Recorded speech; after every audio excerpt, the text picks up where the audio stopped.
catered amazing events and cooked for many of us at weddings and business functions and celebrities coming into town and actors and actresses and athletes and so on. And I saw Cruz last month. I went to a function. Here it was a very, very nice deal. And he was the chef and caterer there. So they collaborated, made the Bloody Mary mix. And so it's a Mississippi Bloody Mary mix. And you can find it at a couple of different places on the Pearl River Resort. So if you're at Dancing Rabbit Golf Club playing 18 at the Azaleas or the Oaks, when you order a Bloody Mary, that's what it'll be. And then when you have, when you're at the sports book, you'll have it there, Center Bar, Mom and M's, and Stats. So those are all those spots that you can get a Tito's Bloody Mary with the I don't have to be me till Monday Bloody Mary mix. So I want to give you a heads up. We'll be there on Friday. This weekend, we've got Ole Miss at South Carolina. And Ole Miss laying, depending on your book, Ole Miss laying 8 at South Carolina. Yeah. Now, Ole Miss wants Robbie Ashford to play.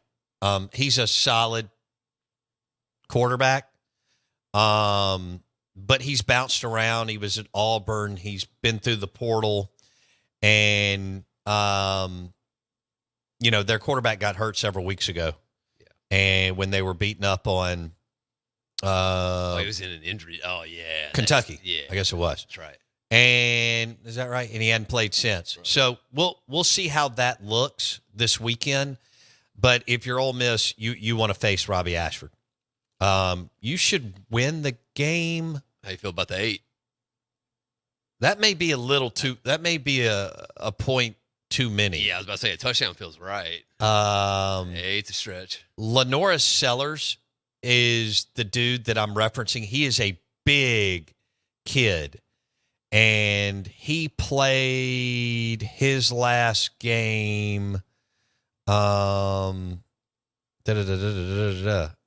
weeks ago. And Robbie Ashford took over. So we'll see how that looks. I was texting back and forth with Brad Crawford, who's a South Carolina insider.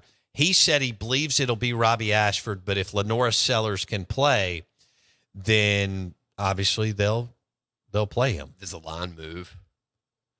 Probably not. Maybe a half a point. Half a point, yeah. I mean, that's the only position that gets you anything. Right. Lenoris is 6'3", 245 pounds. He is a big dude. He is a load. So he gives them the best chance to win. Ole Miss would rather face Robbie Ashford. Let's see how long Robbie was at Auburn. You do know. 2 seasons. This is his first season, evidently, at he's a pretty big kid, 6'2", 230. Hoover, Alabama. There we go. Of course. Last time Ole Miss visited Columbia. They lost. They did. Steve Spurrier. Huh? Yeah. That game is an iconic game to the Gamecocks, as it spurred, no pun intended, a lot of momentum and push. Oh, really? Yes, that was the Jevin Sneed game. I believe he was playing quarterback for Ole Miss at the time. Yeah, they that's when South Carolina kind of came together and became the South Carolina collective of fans that they have, because they are very, that place is a tough place to play. Yeah, I've been there. Notorious for Williams-Brice gets loud. It's right. Crazy. They pack it out. They'll pack it out. This weekend they've won enough to still be excited. And Ole Miss is walking into their first true road test this year. Right. Wake Forest doesn't count. Wake's not any good, and nobody was at that game. This will be 85,000 strong. And although Ole Miss is better, and Ole Miss is got a better staff, that doesn't mean that you're going to win. That's obvious from last weekend when Ole Miss was a 16-point favorite. and they lost at home to a Kentucky team that's solid at best on offense and pretty damn good on defense.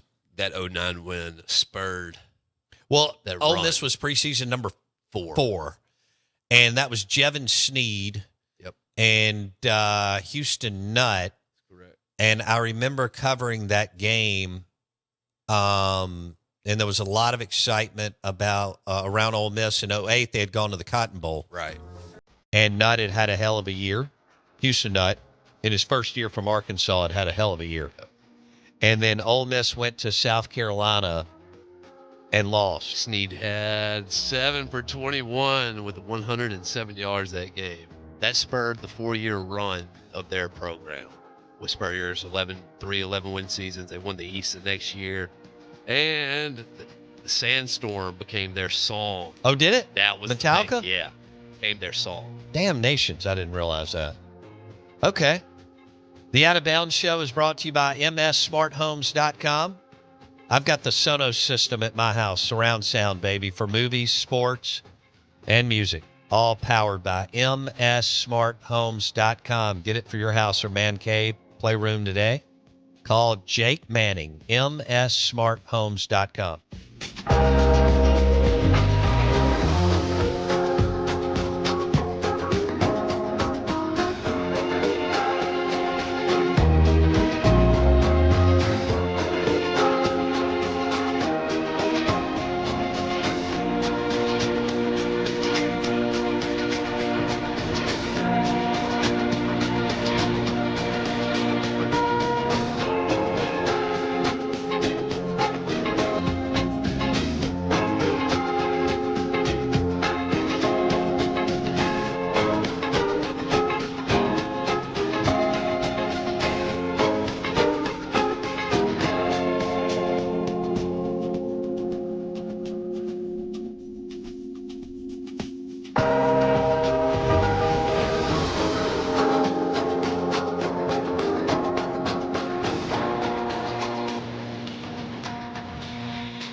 All right, good morning.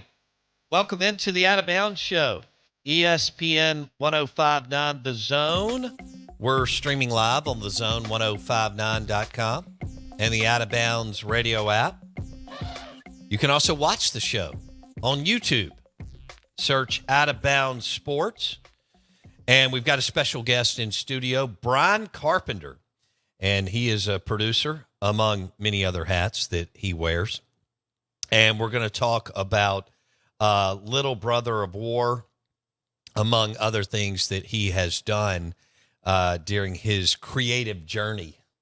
We'll say that. That we're all on. That's right. Right. So, Brian Carpenter, good morning. How are you? What's going on, buddy? Oh man, thanks guys for having me here. We're just getting ready to get this little premiere started up at the Pearl River Resort for our show that we shot up there. That's awesome. Tell me about it. Man, you talk about a long journey. That's a long journey right there. But I use the word perseverance, which is a good word to use for the Choctaw tribe themselves. I like that. I like, you have to stay the course and continue to, just climb that hill until you get it done. And we started this project years ago to shoot this. Lots of hurdles to jump to get on the reservation and get the approvals we needed to go on there and film the game of stickball, which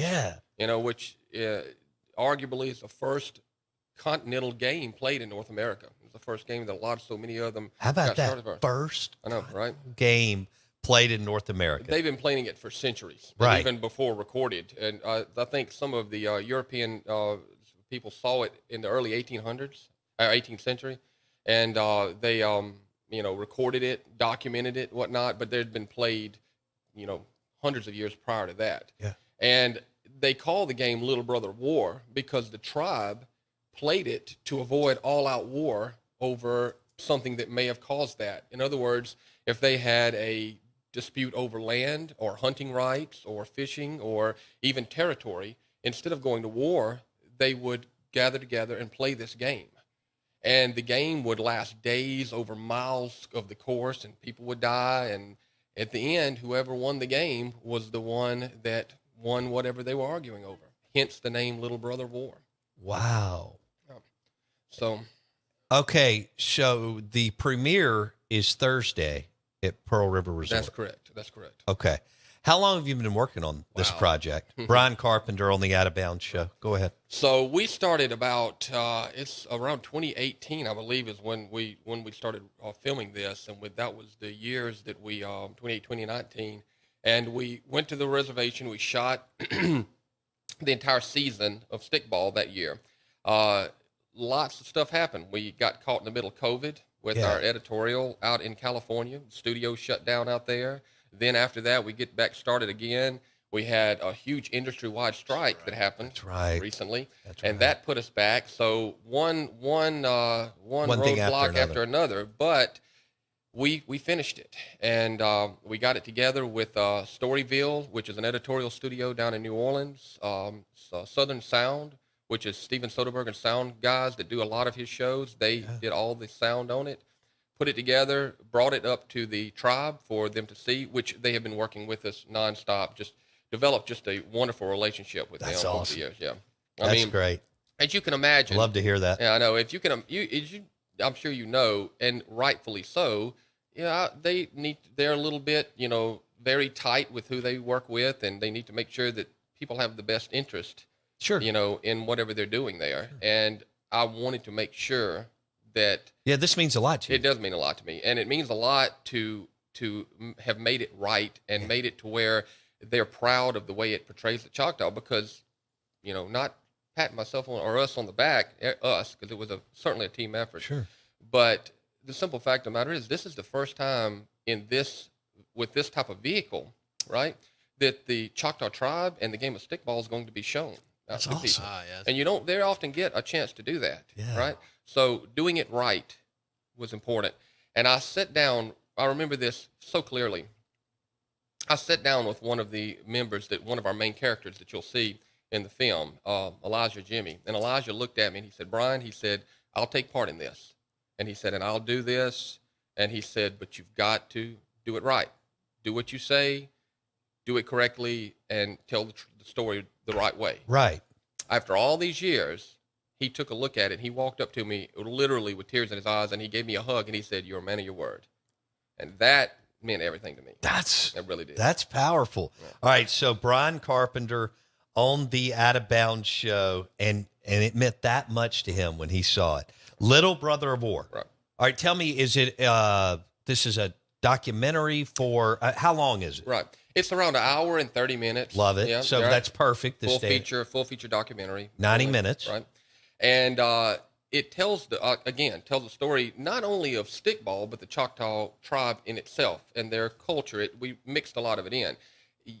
When you're telling an audience something they've never seen before, right?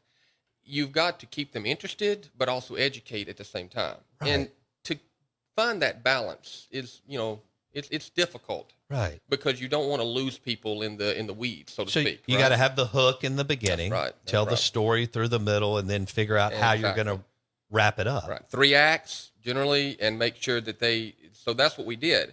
We tried to give an educational view of this entire game. What is stickball? Most of the time when you say, hey, we're going to show a movie about stickball, they think Brooklyn in the middle of the street whacking up, all the stick, right? They don't think, 2 sticks, the mother, the family unit is what they call it, the 2 sticks, and running around full contact, There's a lot more to it. Very few rules, right? And the rules of the game, So most people don't even, they're like, what are you even talking about? And then when you start talking about it, then they're like, wow, I didn't even know that, right? This is the first time I've even heard that. And it becomes very interesting to people at that point. So a 90-minute documentary. Right. And this is the premiere. Where will people go to find it? So once this is done, we felt that it was not only, it was the right thing to do, and it was what we wanted to do, is give the Choctaw an opportunity to premiere it there, sure, at their home, and let everyone see it. So we'll have the premiere, and then it'll play through Friday and Saturday at the Pearl River Resort as well. That's awesome. Then after that, we'll take it back. Later on, a week later, the museums are actually going to play it with Native American History Month. They're playing it inside of the museums. That's fantastic. I know. It's pretty awesome. I was really, really proud about that. And the tribe is going to also take part in that, and we're going to do some publicity for that and some spots on that. After that, we will take it back and find a home for it. Okay. You film, it's always joke, and I heard this. I've heard 2 really good statements from 2 different directors and producers over my career. One guy told me one time, he said, Brian, you're going to do shows. And he said, one of these days, someone's going to hand you a check for $10 million and say, here, we would love your show, take it. And you're going to look at that check and say, yeah, I broke even. It's going to be that kind of thing. And so that's very, very true. And then another guy told me, a director told me, he said, making the movie is the easy part, selling it's the hard part. I bet. And now with all the different platforms. It used to be different. Yeah, different platforms. Most of the strike was about 2 things. It was about the streaming and all the unions. That's a lot of people don't realize. They say, oh, I'm going to make a movie or I'm going to do this. They have no idea that the unions and the guilds and everything you have to work with. All the moving parts. All the moving parts. All right, we're going to have to do this again because I've only got about 30 seconds. About a minute. Okay. Brian Carpenter, producer on the Out of Bounds show, ESPN 105.9 The Zone. And this is incredible what they've been able to do. I'll be up there Thursday. Little Brother of War, documentary on stickball, among other things. And we'll bring you back when y'all, I guess, do the deal to distribute it. Yeah, that'd be awesome. Outstanding. But I also want to know a little bit more, and we'll promote it when the museums are going to show it for Native American race. Mm-hmm. And we'll talk a little bit about your background, too, when you come back. That sounds like And I think we'll talk about food and Mississippi and all the people you've worked with in L.A. and the entertainment industry. Yeah, people, we bring them into Mississippi, and I tell them 2 things. There's only 2 things you need to know about Mississippians. 1, we're horse traders, and 2, we're a little bit magic. And then I do a card trick. Brian Carpenter on the Out of Bounds show.